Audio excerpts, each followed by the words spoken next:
Hello everyone, this is Djimusic, and I'm back for another video.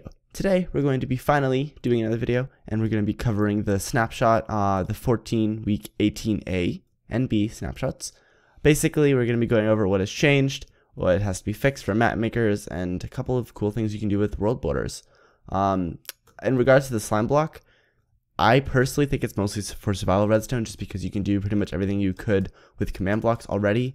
Like when it comes to like jump pads and stuff, you just have to add jump boost. But you can do stuff like that, which is pretty cool. So I'll go over that.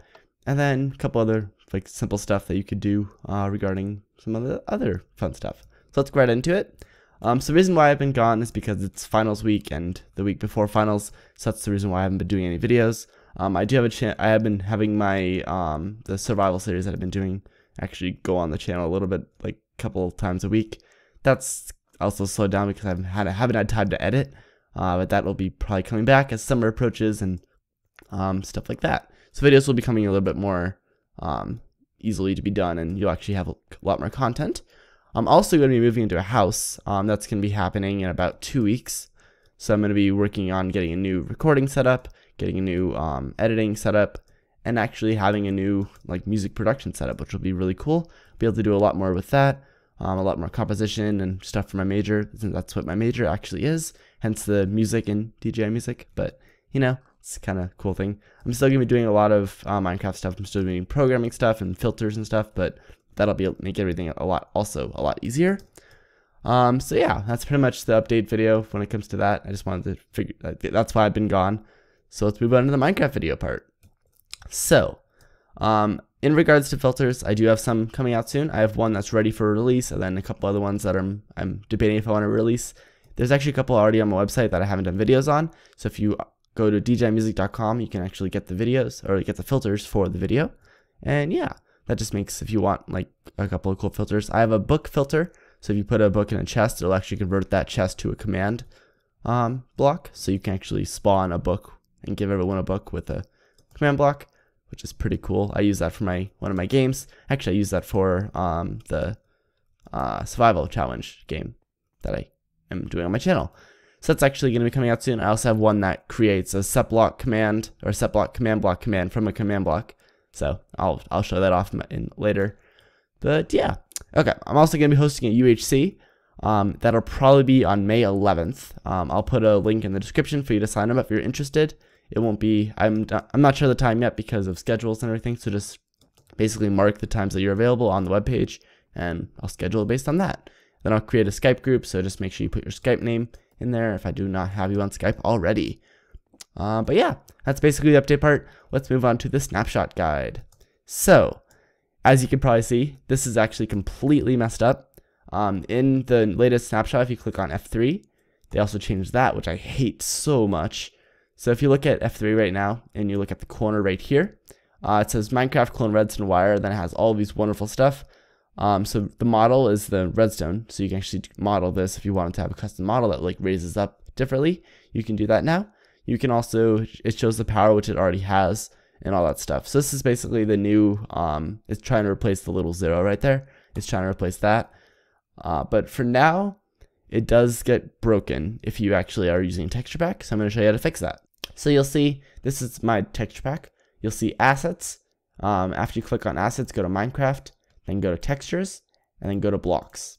When you open blocks, scroll down here a little bit, you'll see 4 different redstone related things. You'll see the dust cross overlay, which is the cross right there, and then line overlay and line.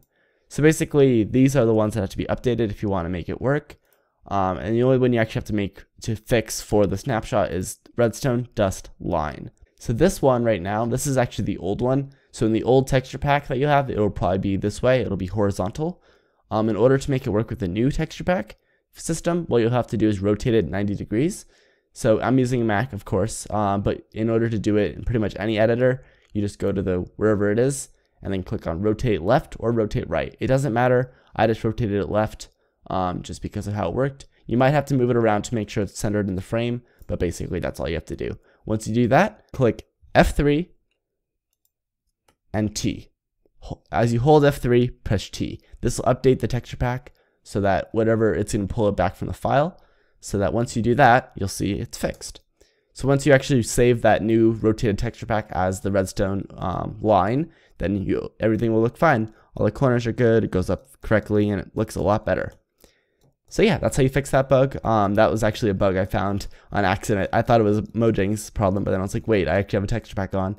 So yep, that's the reason why that's happening. So if you have a texture pack and you want to update it, that's the easiest way to do it. That's the only thing I found problems with. All the wools, I believe, are still correct. If I look at this guy, click F3, it says model cube purple, color lime. So the color is correct, but the cube is weird. So I don't know if that's gonna be fixed. We'll see.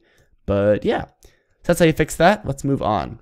So the slime blocks. This is the one thing that I set up. It's not really too difficult to set up, and I wanted to just do a kind of example of how map makers might use it, because a lot of the slime block stuff, like the drawbridges that Sethlings and other people are creating, those are really only for survival, and for like actually building it in survival mode, not in that scared me, not in whatever you call it mode, creative mode. So that's the reason why I'm not really doing too much of that stuff with the slime block, just because I feel like you can do a lot cooler stuff with set block and fill. So I don't really know if you need to do that. So I'm actually going to show you how to do it in map maker's way. So as you can see, as I move closer to this, the sponge is turning to redstone blocks. This is actually how my thing works. So if you walk over here, there's nothing around you, and all you have to do is walk straight, and you'll be pushed up. So this wall basically makes it so you can't go back down. It also kind of pushes you out. So if you just like walk up to it, then it kind of works. So if you just basically walk anywhere close to it, it'll just stop. But over here, the way that this actually works is this. Now I have to reset it. So basically to reset it, all you do is you put sponge there. So the way this works is actually it detects a block, as if you're standing on this block, and then it will replace the block under it with a redstone block. So as you can see, it did that. So I did not actually move forward. As you can see, this block did push me forward, so I didn't just jump back down. So if you come down here, let's see how it works. So as you can see, this is actually the block that's replaced. I have an execute command, which I'll put, actually I can just show you in a little bit. Basically, an execute command looks for 4 blocks below where you're standing and replaces it with sponge with redstone block. So once you do that, it actually will set this block back to sponge 2. Now sponge 2, if I actually do this, let me just activate it really quick. As you can see, sponge 2 does not actually have a texture. This is just, I'm using sponge 2 so that sponge 0, so it's kind of like a wait period, so it won't just randomly spam. It'll actually have to wait for this to be back to 0. So once you do that, then it comes all the way around. Once it hits this gets set back to sponge 0. So that's the reason why there's like a little debounce, so it doesn't actually always work. And I just had that so I can actually walk across, because if you don't have this block, you actually cannot get in. Haha. So basically that's the way it works. When I stand on this block, the execute command is actually filling the block with a redstone block. And as you can see, I'll wait here. You can see it will keep on, after every few seconds, it'll actually do it again. And that's basically once it's being replaced with sponge, it'll actually be able to activate again. So yeah, it's pretty cool. And then you can just reset this manually, or you can have this on a clock so that after it activates, it resets. I kind of like it a one-way door, so that's why you can do that. That's the new sponge block, or the new, not sponge block, the new slime block. And the reason why I'm using furnaces here is you can use any kind of non-movable block. I just like the look of the back of a furnace, so I just use that. And you can use like obsidian or bedrock or anything like that, but I just like the look of that. So that's basically the new sponge blocks, but yeah. So moving on, as you can see, the F3 menu was completely changed once again. They removed FPS. You can no longer see what frames you're getting, which I do not like, because a lot of software doesn't show it. Like my recording software doesn't show it, so I have no idea how good it is. I kind of liked being able to see, so I could see if it was actually like lagging or if it was just like it felt a little bit laggy. But they also removed the Minecraft version. You don't see what version you're in anymore, which is kind of annoying, because if you wanted to like, I actually didn't know what snapshot this was because I couldn't check. I have to log out, and it's kind of annoying. They also, and this is the thing I hate the most, facing does not say towards positive Z, towards negative Z, anything like that. So to figure out for command blocks like relative, you actually have to walk that way again and figure out what it is. So hopefully they fix that, because I really hate having to figure out which way it's facing.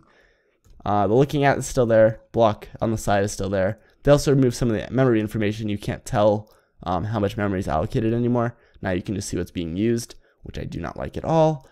And I think that's about what they changed, but it's enough to make me rage. So hopefully they fix that. I really do not want them to remove all that information because it's kind of useful.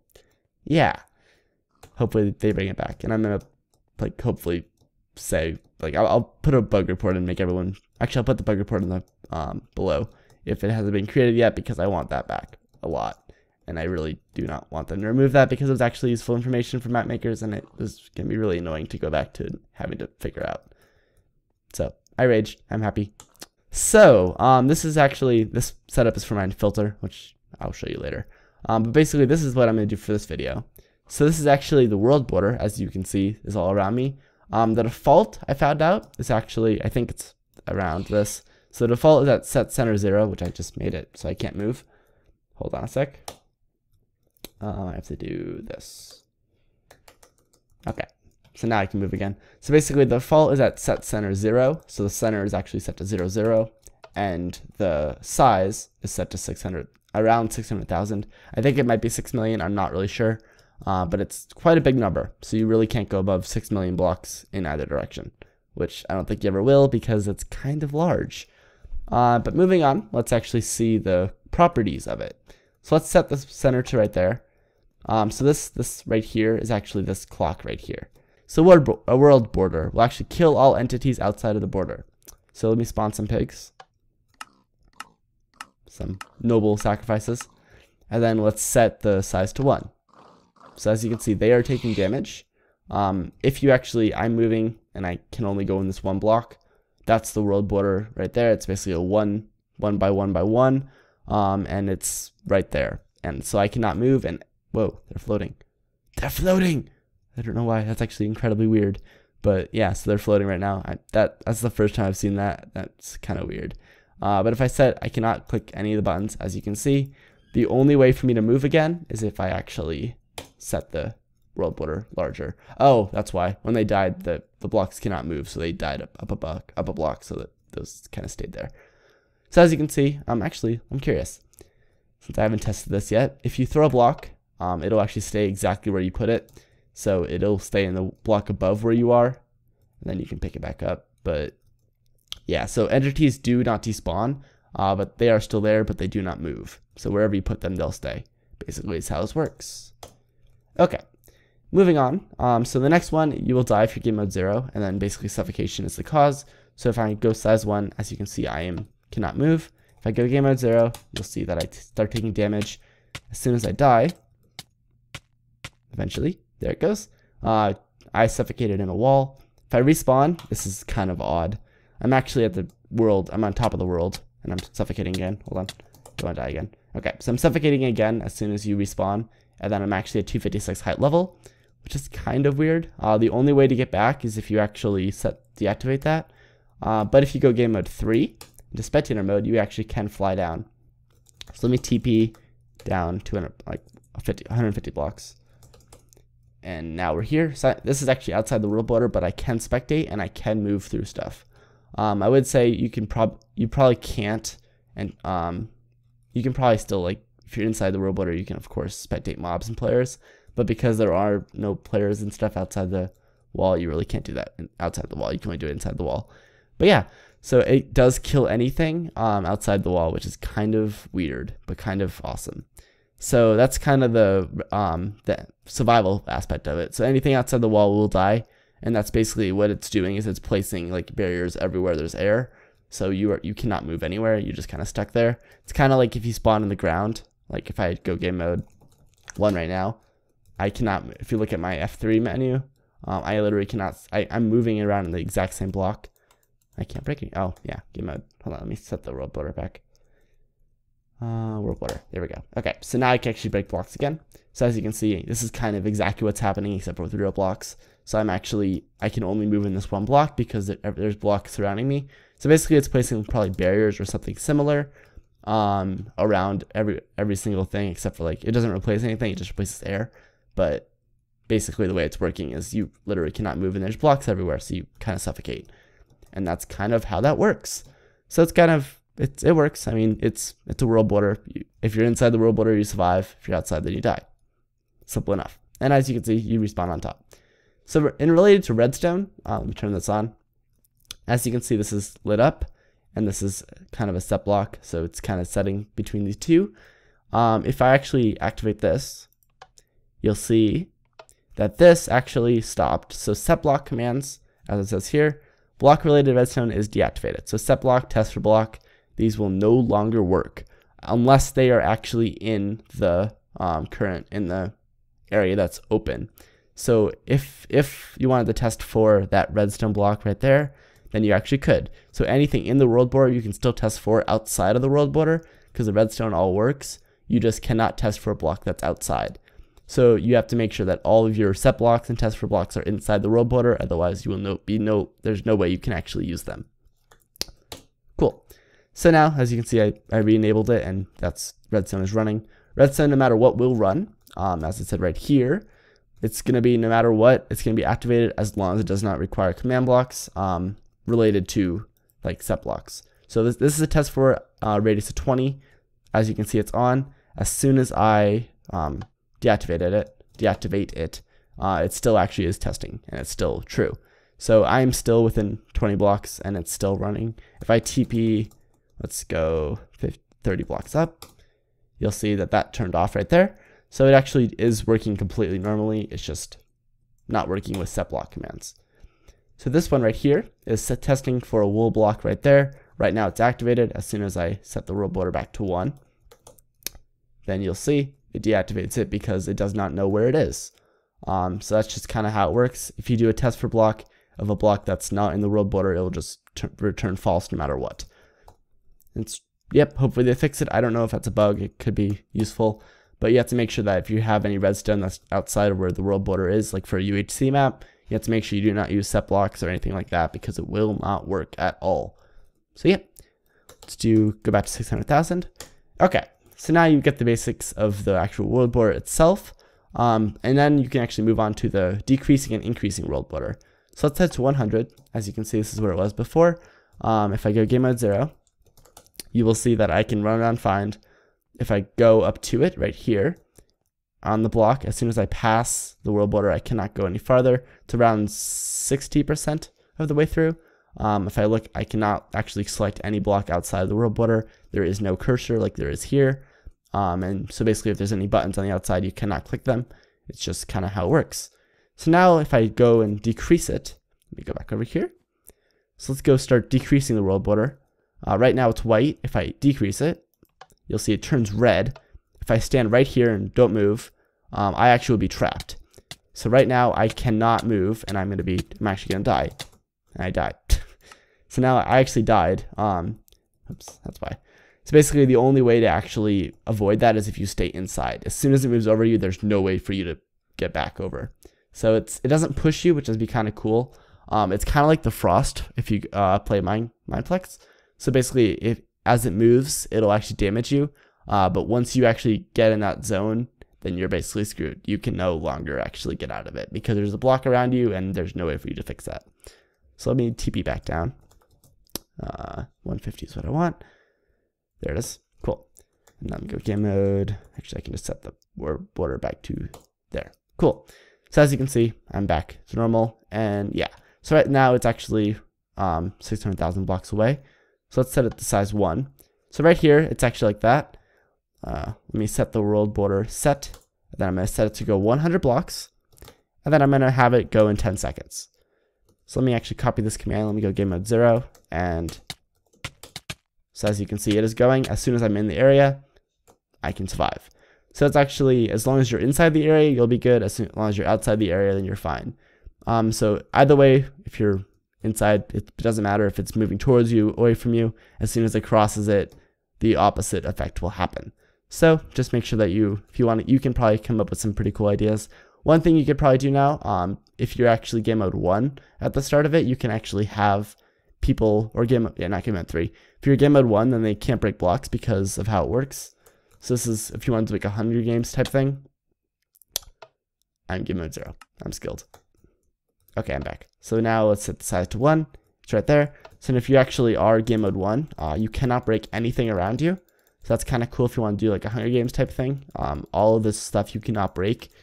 And then as soon as the game starts, all you have to do is set their game mode to 2 and make the world border actually what it's supposed to be. So if you set the world border first, set the world border to like 600, or actually the only problem with this is you have to clear the inventory too because they can clear stuff. But if you set the world border to like back to 600,000, clear their inventory and game mode to them, all in the same tick, they'll take no damage, and you can actually kind of have like a pretty cool like non-movable effect. So if you want them to not be able to move until the game starts, that's a good way to do it. And it's kind of stuff like that you can actually do now, which is kind of cool. Hopefully they have more like customizability, but I mean, you can still do a lot with this. So that's pretty much the Worldborder command. That's pretty much it for the snapshot.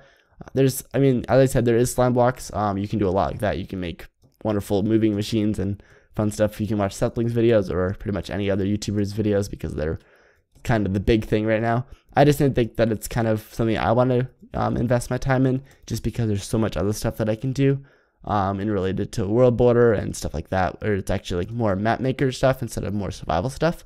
So I hope you enjoyed my choice. There will be 2 more filters. This filter I'm actually getting ready to test and upload a video soon. I'm also going to be uploading episode 4 of my survival series on my map. That map will be released as well, actually before I finish it, because people have been asking for it. So I'll be uploading that soon. And yeah, thank you guys so much for watching, and I will see you guys all later. Have a great day, and I will see you all later. Yeah, bye.